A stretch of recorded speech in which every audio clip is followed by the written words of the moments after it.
Salut à tous et à toutes, c'est l'équipe Kuzobi et on se retrouve avec plaisir pour une nouvelle vidéo s'intitulant Bilbo le Hobbit en Scylla. C'est la suite de notre projet. On se retrouve pour le 7e numéro qui oppose. Là les nains ont réussi à monter aux arbres. Et il y a le duel entre Thorin et Cuduchène que vous voyez là et toute la bande d'Esbir Nadog. Et ensuite les aigles vont essayer de secourir les figurines du bien, en l'occurrence les nains qui sont cachés dans les arbres marqués par les 5 dés. Donc on a choisi des 5 arbres, commençant par moi.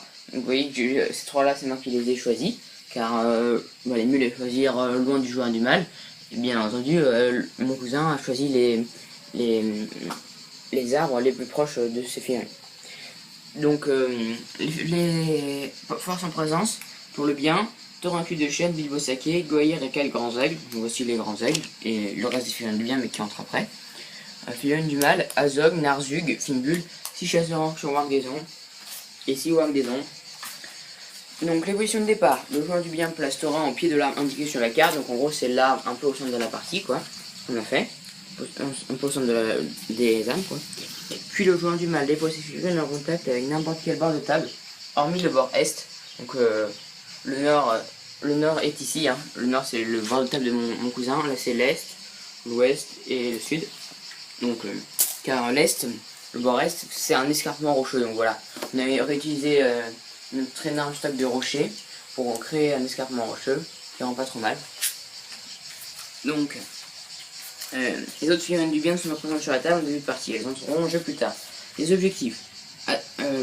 La partie s'arrête immédiatement si tous les marqueurs qui représentent les nains sont sauvés ou si Thorin est tué. Le joueur du bien gagne si les aigles sauvent tous les marqueurs et si Thorin est toujours en vie. Thorin tué, ou si les aigles ne parviennent pas à sauver les nains, le joueur du mal l'emporte. En gros, je dois sauver les nains et Thorin, le cas échéant, c'est mon cousin qui l'emporte. Règle spéciale, 15 oiseaux dans 5 sapins.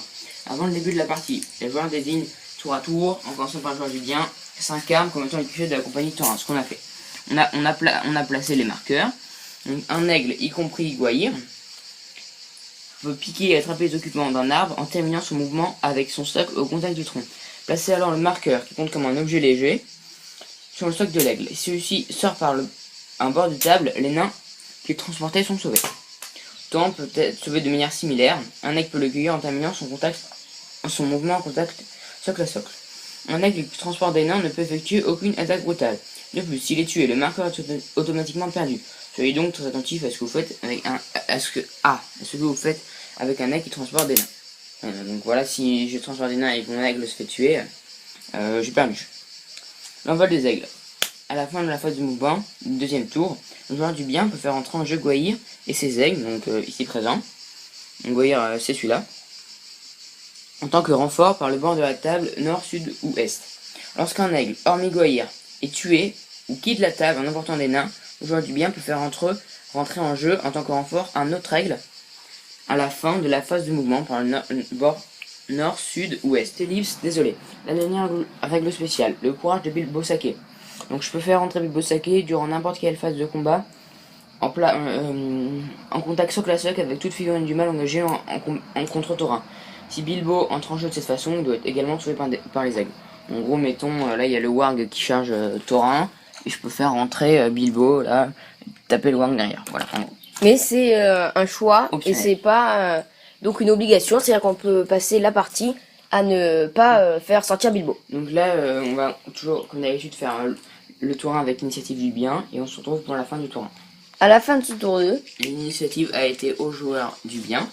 Les aigles sont rentrés par le bord de table ici. Donc je me suis mis en contact avec déjà 3 armes, donc je pourrais récupérer 3 groupes de nains sur 5 dès la fin du prochain tour. J'ai approché Goïr de Thorin pour un peu l'escorter, car lui s'il sort il ne revient pas. Donc j'attends vraiment le dernier moment pour le faire sortir, je pense, en compagnie de Thorin, mais je suis pas encore sûr. Là vous voyez que j'ai pu faire entrer un aigle, car en fait dans la règle spéciale vol, j'ai pas le droit de terminer mon mouvement à l'intérieur d'une forêt, parce que je peux pas m'arrêter comme ça sur un arbre, c'est impossible. Donc du coup je dois m'arrêter sur quelque chose de plat. Donc là je m'arrêterai là, et puis j'attendrai un moment plus propice pour me délivrer ces 2 groupes. Et donc voilà, mon cousin lui a avancé, il a essayé de faire tirer Narzug mais sans succès. Thorin, je vais essayer de le faire s'enfuir, plus loin possible, protégé par Gwaihir. Et donc je le ferai s'enfuir au dernier moment, je pense, avec Gwaihir. Après, donc là où on a eu une interprétation qui sur cette partie va me porter un petit défaut, c'est que on a conclu avec mon cousin que quand le déploiement du joueur du mal ne se faisait que sur un seul bord de table. Ce qui fait que du coup j'ai tous mes troupes d'un côté, alors que j'aurais bien aimé les diviser par exemple sur l'autre bord de table où les aigles, où la plupart des aigles ont spawn, ce qui aurait permis de faire un peu plus de diversion, etc. Mais le bord dans la règle était au singulier. Et puis il y avait sur le petit schéma, il y a marqué déploiement du mal le long du bord de table. Donc du coup on a conclu ça. Donc on se retrouve à la fin du tour 3. Et s'il n'y a pas beaucoup d'action, ce sera le tour 4. À la fin de ce tour 3, donc on n'a pas délaissé le tour, parce qu'il y a eu quand même un combat. L'initiative était au joueur du mal. Thorin s'est fait rattraper par un ward qui l'a éliminé. Et j'ai voulu charger Fimbul avec Gwaihir. Mais malheureusement il a fait un 6 au jet de duel. Bon, vu qu'il avait défense 8, j'ai laissé passer. Le jeu possédait des points de puissance, mais mon cousin a fait double 6. Donc du coup il a eu extrêmement beaucoup de chance, parce qu'il fallait faire un 2-6. Donc du coup j'ai réussi à arracher 2 points de vie dès le début de la partie à Gwaihir. Là c'était vraiment un gros coup de chance. Et là j'ai fait donc 3 aigles. 3 aigles ont récupéré les nains. Là vous voyez qu'il y en a un en contact avec un 4e arbre. Et donc 2 autres qui sont arrivés de là. Voilà, et un qui est arrivé encore de là. Moi personnellement j'ai laissé quelques wargs un peu partout pour essayer d'un peu... parce que moi mon but ça va vraiment, je vais un peu dévoiler ma stratégie. Mais de focus vraiment Thorin, parce que je pense que c'est beaucoup plus simple de tuer Thorin que de arrêter 5 aigles qui peuvent respawn à tout moment et de les empêcher d'avoir des nains. Après si j'ai une opportunité sur ça, je la prendrai. Et voilà, les 5 petits wargs qui sont là, c'est assez insignifiant. J'ai envoyé tous mes gros héros au cac contre Thorin et Gwaihir. Et donc j'espère que ça va faire un peu faire chier les aigles pendant pas assez de temps et que j'ai le temps de bien amocher les Thorin.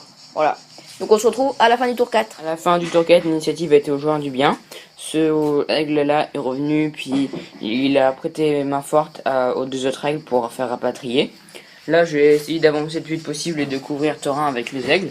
Mais Gwaihir a encore perdu un point de vie face à un petit chasseur orc. Donc, honnêtement, dans ce scénario, j'ai énormément de chance par rapport à d'autres parties où dès que j'ai des opportunités, elles ne servent à rien. Là, honnêtement, Gwaihir, il a vraiment pas de chance et moi...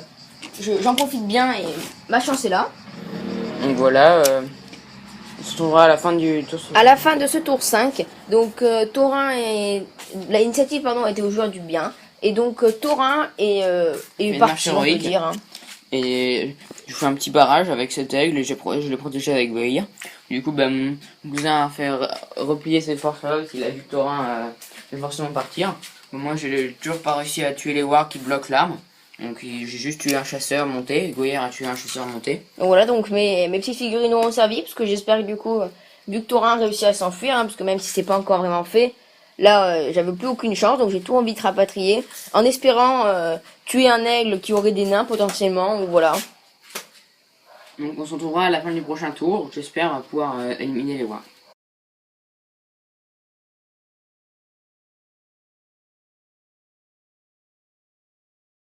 À la fin du tour 6, donc l'initiative a été au joueur du mal.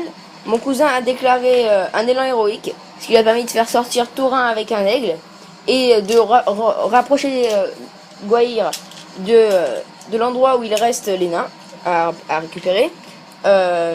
Mon cousin a aussi donc rapatrié l'aigle qui était sorti de l'autre côté de la table. Moi, au niveau des mouvements, j'ai fait charger un chasseur et Fimbul sur Gwaihir. Et j'ai fait charger des wargs et Azog sur des aigles. Et par la suite, mon cousin m'a chargé Narzug. Donc pour ce qui est des combats... Alors, j'ai eu de la chance, j'ai fait un 6 avec cet aigle-là. Et mon cousin a dépensé un point de puissance pour qu'Azog reste dans la partie. Et au jet de dés, j'ai gagné. Du coup, j'ai projeté Azog qui s'est séparé de sa monture. Bon, il a pas pris de PV, mais bon, c'est pas grave. Il est à pied maintenant, donc il perd un bonus d'une attaque, donc tout est bénéfique pour moi. Donc là j'ai tué un warg. En fait j'essaie d'éliminer de la masse, hein, même si ça aurait été peut-être plus utile de tuer Narzug. Mais donc toujours un warg qui m'a embêté. Bon là Gwaihir est décédé, mais ça aura pas trop d'impact, hein. Je pense que j'aurais pas eu beaucoup de chance, hein, il n'aurait pas été très utile. Et là, je pense que si j'ai l'initiative, je vais pouvoir plus m'organiser pour faire en sorte qu'un aigle ne soit pas engagé en combat et que je puisse gagner. Si j'ai l'initiative, ce serait assez bon pour moi. Donc on va à peu près hein, cette partie elle a eu un tournant, c'est quand j'ai laissé filer Taurin puisque j'ai pas fait de marche héroïque et voilà je pense qu'il va me coûter la partie puisque maintenant il faudrait simplement que j'arrive à tuer l'aigle qui va choper les derniers nains et ça honnêtement ça va être presque impossible parce que je sais que mon cousin va faire tout pour que cet aigle ne soit pas accessible comme il l'a fait sur le dernier tour pour Taurin. Donc là honnêtement je pense que la victoire se dirige fortement sur le camp du bien. À la fin de ce tour 7, j'ai gagné pas mal de combats. J'ai pu projeter, vous voyez qu'il y a pas mal de figurines à thème, j'ai projeté pas mal de figurines. Mon cousin, pour une fois, il a pas fait des... Enfin, tant mieux, il a pas fait des bons jets de dés, du coup, il a pas pris beaucoup de touches. Puis là, mon cousin, je trouve qu'il a pas très mal joué. Au lieu de me charger tous mes aigles, il a essayé de m'encercler, mais bon, ça servait pas à grand chose, car de toute façon, je peux passer par là, hein, car je survole. Voilà. Je peux passer par là. Donc du coup, cet aigle était libre. Et vu qu'il survole la zone de contrôle, il s'est mis là.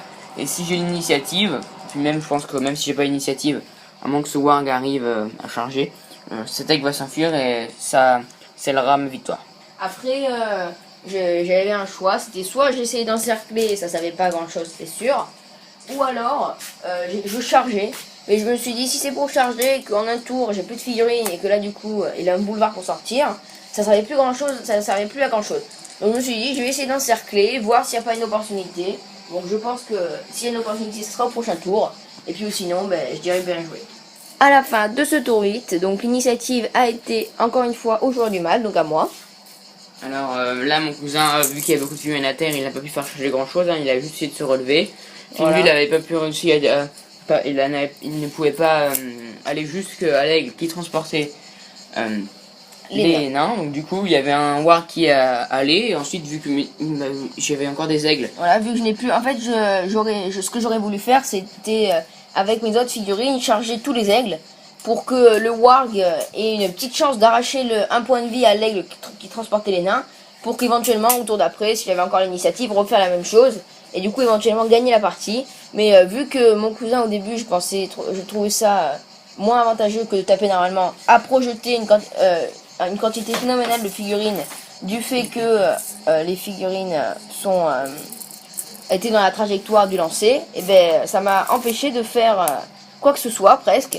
Donc la partie va bientôt être finie. Voilà, parce que même, enfin là, il peut encore me charger car il est libre, donc bon, j'aimerais bien avoir une initiative car ça commence à me énerver.